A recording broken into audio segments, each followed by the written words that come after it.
আমেরিকার ভিসায় আমায় দিও ট্রাম্প বাবাজি, আমেরিকার ভিসায় আমায় দিও, আমেরিকার সাথে কথা কইও ও ইউনুস স্যার, আমেরিকার সাথে কথা কইও। আরে বসেন না, বসেন না, বসতে হবে। আমেরিকা যাওয়া, দিনরাত আমেরিকা বিরোধী কথাবার্তা বলবেন। দেখেন ভাই, আমার জীবনে আমি আমেরিকা যাবো না।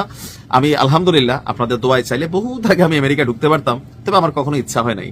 আমার কাছে মনে হয় যে আমি যে দেশে আছি ভালো আছি, আর পাশাপাশি বাংলাদেশ আমার দেশ। তবে আগামী সপ্তাহ থেকে আমেরিকার ভিসা বন্ধ আনলিমিটেড সময়ের জন্য। ওই যে বললাম না যে আসলে এমন একটা ক্রান্তিকালে ডক্টর ইউনুস পড়ে গেলেন, আর এই সমালোচনাগুলা ওনার উপরে আসতেছে যে সবাই মনে করলো একটা ইন্টারন্যাশনাল কানেক্টিভিটি দিবে ডক্টর ইউনুস, কিন্তু তিনি আসার পরে আসলে দোষটাকে তিনার না, এক অংশে আবার তিনার। কেন? তিনি সরকার প্রধান। বাংলাদেশকে যেভাবে ভিসা ইস্যুতে অস্ট্রেলিয়া, আমেরিকা, যুক্তরাজ্য, বিভিন্ন দেশ, আরব রাষ্ট্রগুলো এখানে আপনার কাটাকাটি খেলা শুরু করছে, তো তিনি রাষ্ট্রের প্রধান হওয়ার কারণে ওনার উপর দায়টা এটাই হয় যে বহির্বিশ্বের সাথে কেন বাংলাদেশের সম্পর্ক খারাপ হচ্ছে, হঠাৎ করে কেন বাংলাদেশকে নেগেটিভ নিচ্ছে। তবে শুধুমাত্র বাংলাদেশ না, এখানে অনেকগুলো দেশের উপর আগামী আপনার যে সপ্তাহ, এই সপ্তাহ থেকে ভিসা দেওয়ার কার্যক্রম বন্ধ করে দিল আমেরিকা। কেন আসলে আসুন দেখি। যুক্তরাষ্ট্র সরকার বাংলাদেশ, পাকিস্তান সহ, কি পাকিস্তানে তারা খুশিছেন তো সাপোর্টাররা নাকি? যাই হোক, বাংলাদেশ, পাকিস্তান সহ ৭৫টি দেশের জন্য সব ধরনের ইমিগ্রেন্ট ভিসা স্থগিত করে দিয়েছে। তালিকা আরো আছে Pakistan, Iran, Afghanistan, Kuwait, Somalia, Russia, Thailand, Nigeria, Yemen, Iraq, Brazil. তবে ভারতরে দেয় নাই। মজার বিষয় হচ্ছে ট্রাম্প সারাদিন প্রীতি করে পাকিস্তানের সাথে, ভিসাও পাকিস্তানেরটা বন্ধ করছে, ভারতেরটা কিন্তু খোলা রাখছে। মাদিজিয়ে। আচ্ছা যাই হোক, এখন মার্কিন স্টেট ডিপার্টমেন্ট কি বলছে? আগামী ২১শে জানুয়ারি থেকে এই আদেশ কার্যকর হবে এবং পরবর্তী নির্দেশ না দেওয়া পর্যন্ত এটা চলতেই থাকবে অনির্দিষ্টকাল। স্টেট ডিপার্টমেন্ট কনজিউলার অফিসারদের এই নির্দেশ দেওয়া হয়েছে ট্রাম্পের পক্ষ থেকে। বলা হয়েছে তারা পাবলিক চার্জ একটা আইন আছে, এই আইনের অধীনে ভিসা আবেদনকারীদের সমালোচনার ভিত্তিতে ভিসা বাতিল করতে পারবেন। পাবলিক চার্জ আইন অনুযায়ী যদি কেউ মার্কিন সরকার থেকে ভাতা বা অন্যান্য সামাজিক সুবিধা নিতে পারে বলে মনে করা হয়, তবে তার ভিসা বাতিল করা হবে। নতুন নির্দেশনায় বিবেচনা করা হবে বয়স, স্বাস্থ্য, ইংরেজি দক্ষতা, আর্থিক অবস্থা, দীর্ঘমেয়াদী চিকিৎসা প্রয়োজন কিনা। ভাঙ্গা বলি, বিশ্বাস করেন ইউরোপ, আমেরিকাতে যারা সিটিজেন নিয়ে আমার এলাকার আপনার এলাকার বৈশা আছে, 90%, 10% আলাদা, 90% মানুষ ওই দেশে গিয়ে ভিক্ষুক সাজে, রিফিউজি সাজে, রাজনৈতিক মামলা দেখায়। তো এরারে ওই দেশের সরকার বসায় 2-1 বছর খাওয়ায়। যারা পরিবার আছেন বা যারা মানে ভিডিও দেখতেছেন, আপনি তো ভালো করে জানেন যে আপনি সেখানে আসলে কি ভিসায় নিচ্ছেন। রিফিউজি বিষয় তো বুঝেন, মানে ভাই আমার দেশে কিছু কিছু নেই, আমি গরিব, ভাত খাওয়ার ভাত নেই, আপনি আমারে রাখেন। তারপরে ওই দেশের যে সরকারি সুবিধা, দেখা গেছে বাঙালির চরিত্র এমন যে মাসে $৫,০০০ কামাইতেছে, কিন্তু সরকারি যেই একটা স্বাস্থ্যের সুবিধা, ভাতা গরিবরার জন্য বাংলাদেশে দেয় না, ওই যে বিধবা কার্ড, বয়স্ক ভাতা কার্ড, ডিজিএফ এর সাইল, এই সব কিন্তু আমরা বাঙালি 90% যারা ইউরোপের সিটিজেন নিয়ে রাখছি আমরা খাই, আমরা কোনোটা বাদ দেই না, কিন্তু কামাই আছে। বাংলাদেশে আসলে আমরা এলিট সেজে চলি, বিদেশে গিয়ে সরকারি ভাতাগুলা গোপনে খাই।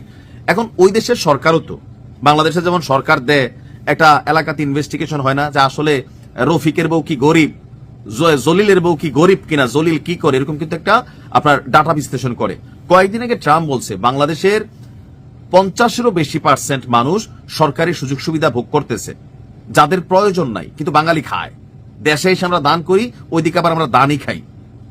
এই যে বিষয়গুলা, এটা ইফেক্ট হয়েছে। অনেকে সেখানে ট্যুরিস্ট ভিসায় যায়, অনেকে চিকিৎসার নাম দেওয়া যায়, যাইয়া পরে করেন ভাগ্যা যায়, বলে যে 3 বছরের চিকিৎসা দরকার, ভিসা অ্যাপ্লিকেশন করে, পরে দেখা গেছে যে বাকি সময় সে কাজ করে।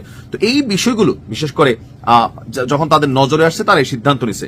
স্টেট ডিপার্টমেন্টের মুখপাত্র টমি, তিনি বলছেন আমরা দীর্ঘদিনের অভিজ্ঞতা ব্যবহার করে দেখব কোন বিদেশি যারা আছে নাগরিক মার্কিন সমাজে অতিরিক্ত সাহায্যের উপর নির্ভর হতে পারেন কিনা। যারা হবেন মনে হবে তাদের ভিসা বাতিল করে দিব। অর্থাৎ মিসকিনদের জন্য আমেরিকাতে আর জায়গা দেওয়া হবে না, কারণ মিসকিনে বইরা গেছে আমেরিকা। আমি রাগ হইয়েন না, এটাই কিন্তু বাস্তবতা। যাইয়া সব মিসকিন সাজি। তো সরকার যে ভাতাটা দেয় প্রত্যেক দেশেই, তো যারা অরিজিনালি গরিব তাদের জন্য। এখন আমরা অনেকে আছে বেতনটাও কিন্তু ব্যাংকে নেয় না, ক্যাশ নেয়। কেন? ব্যাংকে নিলে মনে করলেন যে ধরা খাইব, যে তার আয়ের উপার্জনের ট্যাক্স দিতে হবে।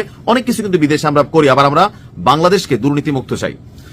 আমেরিকা বলছে 2002 সালের বিধি অনুযায়ী কনজুলাররা পাবলিক চার্জের ভিত্তিতে আবেদনকারীদের আবেদন প্রত্যাখ্যান করতে পারেন।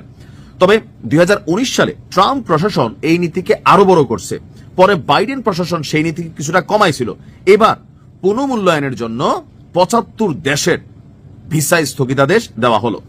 তো এখানে আমি যতটুকু দেখলাম যে ভারতের নাম নাই, ম্যাক্সিমামই গরিব দেশ। পাকিস্তানও গরিবই পাবে, আর আমরা তো অরিজিনালি গরিব। আমেরিকা তো জানে আমরা ভাতা ভাতা খাওয়া দেশ, আমাদেরকে তো পাঠায় রিলিফের জিনিস অনেক কিছু পাঠায়। আফগানিস্তান, আলবেনিয়া, আলজেরিয়া, তারপর গুরুত্বপূর্ণ দেশের মধ্যে আছে ভুটান, মিয়ানমার, কম্বোডিয়া, তারপর হচ্ছে যে আইভরি কোস্ট, কিউবা, কঙ্গো প্রজাতন্ত্র, অর্থাৎ সবগুলা গরিব দেশ। আর দুই একটা আছে যেখানে আমেরিকার পছন্দ না, কি বলা হয় যে ইসলাম ফোবিয়া থেকে। যেমন আমি যদি বলি এই দেশগুলো হচ্ছে আপনার লেবানন, তারপর হচ্ছে যে লিবিয়া, ম্যাসিডোনিয়া, তারপর হচ্ছে আপনার মরক্কো, তারপরে হচ্ছে পাকিস্তান, নাইজেরিয়া, রুয়ান্ডা, এরকম অনেক দেশ। মানে সব দেশের ভিসার উপরেই স্থগিতাদেশ আসছে। যারা আমেরিকা যাওয়ার জন্য চিন্তা করতেছেন রাইট নাও, মার্কিন প্রশাসনের যে নীতি, ট্রাম্পের যে ইলেকশন ক্যাম্পেইনিং ছিল আমেরিকা ফার্স্ট, ট্রাম্প নিয়ে আমরা যখন সমালোচনা করতেছি, ট্রাম্প কিন্তু তার জায়গায় সঠিক, যে তার দেশের জন্য কাজ করতেছে। বাংলাদেশে যেমন রোহিঙ্গা আমরা পছন্দ করি না, করতেছি আমরাই তো রোহিঙ্গাদের বিরোধিতা করতেছি। আমরা যারা বিদেশে নাগরিকত্ব নিচ্ছি প্রথমে আবেদনই করি আমরা রোহিঙ্গা, ভাই তোমার দেশে থাকতে দাও। তো বাংলাদেশে রোহিঙ্গাদের খাবার কই থেকে চলে? জাতিসংঘ পাঠায়, পৃথিবীর বিভিন্ন দেশে আসে, একটা অংশ সরকার ভর্তুকি দেয়, বাট তারা তো নানান অপরাধ অপকর্মে জড়িত। আর বাঙালির রক্ত যেখানেই গেছে 10 জন ভালো থাকে, ওই দেশের সিস্টেমে মাইকা বাপ, হ্যাঁ, দাদাকা দাদি, সবকিছু কিন্তু আমরা কইরা ফেলি। যে কোনো রাষ্ট্রে একটা সিস্টেম থাকে গরিব মানুষের জন্য। আমি অনেকেরই দেখছি, কারণ আমার সাথে অনেকেরই কথা হয়, বা আছে তো পরিচিত অনেকে আছে, ইউরোপের প্রত্যেকেই মোটামুটি স্যাডেল। তো একটা নির্দিষ্ট সময় পর্যন্ত আপনি হয়তো সরকারি সহযোগিতা নিতে পারেন, কিন্তু আপনি কর্ম করতেছেন, আপনি সাহায্য নিতেছেন, ওই দেশে অপরাধে জড়াচ্ছেন, সিন্ডিকেট করতেছেন। বাঙালি ধরেন আমরা রাজনৈতিক পয়েন্ট অফ ভিউতে যেই পরিমাণ মারামারি, আরে আয় অমুক জায়গা তাই, সমুক জায়গা তাই, তারপর হচ্ছে মার্কিন সরকারের যারা বিরোধিতা করতেছেন সোশ্যাল মিডিয়া প্ল্যাটফর্ম বা কোন রাষ্ট্রগুলো আমেরিকা বিরোধী অবস্থান নিচ্ছে, বাংলাদেশে এই মুহূর্তে আমেরিকা বিরোধী একটা অবস্থান আমাদের ইসলামিক পয়েন্ট অফ ভিত্তিতে কিন্তু এগুলো হচ্ছে। সো তারা অবজার্ভ করতেছে। যারা আমেরিকা যাবেন না তাদের জন্য তো টেনশন নাই, তবে যাদের আত্মীয় স্বজন আছে যাওয়ার চিন্তা করছিলেন, সব ভিসা আপাতত স্থগিত। ভালো থাকুন, আসসালামু আলাইকুম।